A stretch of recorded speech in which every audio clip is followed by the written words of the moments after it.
Puis je vis un nouveau ciel et une nouvelle terre. Car le premier ciel et la première terre avaient disparu, et la mer n'était plus.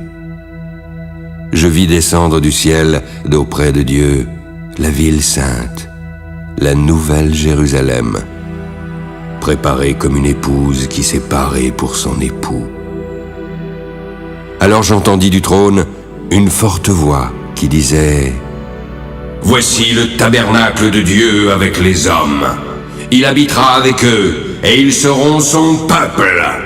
Dieu lui-même sera avec eux. Il essuiera toute larme de leurs yeux, et la mort ne sera plus. Il n'y aura plus ni deuil, ni cri, ni douleur, car les premières choses ont disparu. Et celui qui était assis sur le trône dit: Voici, je fais toutes choses nouvelles. Écris, car ces paroles sont certaines et véritables. C'est fait.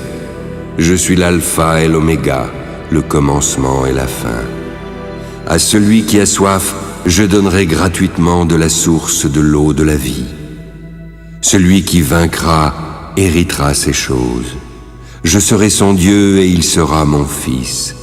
Mais pour les lâches, les incrédules, les abominables, les meurtriers, les impudiques, les enchanteurs, les idolâtres et tous les menteurs, leur part sera dans l'étang ardent de feu et de soufre, qui est la seconde mort.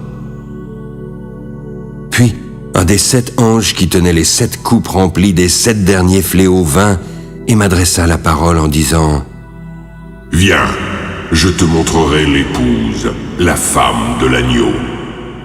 Il me transporta alors en esprit sur une grande et haute montagne. Il me montra la ville sainte, Jérusalem, qui descendait du ciel d'auprès de Dieu, ayant la gloire de Dieu. Son éclat était semblable à celui d'une pierre très précieuse, d'une pierre de jaspe transparente comme du cristal. Elle avait une grande et haute muraille. Elle avait 12 portes. Sur les portes, 12 anges et des noms écrits, ceux des 12 tribus des fils d'Israël. À l'Orient, 3 portes, au Nord, 3 portes, au Midi, 3 portes, et à l'Occident, 3 portes. La muraille de la ville avait 12 fondements. Sur chacun d'eux, les 12 noms des 12 apôtres de l'agneau. Celui qui me parlait avait pour mesure un roseau d'or, afin de mesurer la ville, ses portes et sa muraille. La ville avait la forme d'un carré, et sa longueur était égale à sa largeur. Il mesura la ville avec le roseau, et trouva 12 000 stades. La longueur, la largeur et la hauteur en étaient égales. L'ange mesura la muraille en mesure d'homme, et trouva 144 coudées. La muraille était construite en jaspe, et la ville était d'or pur, semblable à du verre pur. Les fondements de la muraille de la ville étaient ornés de pierres précieuses de toute espèce. Le premier fondement était de jaspe, le second de saphir, le troisième de chalcédoine, le quatrième d'émeraude, le cinquième de sardonyx, le sixième de sardoine, le septième de chrysolite, le huitième de béryl, le neuvième de topaze, le 10e de chrysoprase, le 11e d'hyacinthe et le 12e d'améthyste.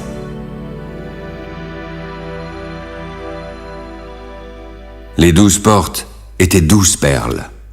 Chaque porte était d'une seule perle. La place de la ville était d'or pur, comme du verre transparent. Je ne vis point de temple dans la ville, car le Seigneur Dieu Tout-Puissant est son temple, ainsi que l'agneau. La ville n'a besoin ni du soleil ni de la lune pour l'éclairer, car la gloire de Dieu l'éclaire, et l'agneau est son flambeau. Les nations marcheront à sa lumière, et les rois de la terre y apporteront leur gloire. Ses portes ne se fermeront point le jour, car là, il n'y aura point de nuit.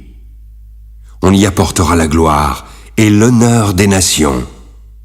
Il n'entrera chez elle rien de souillé, ni personne qui se livre à l'abomination et au mensonge.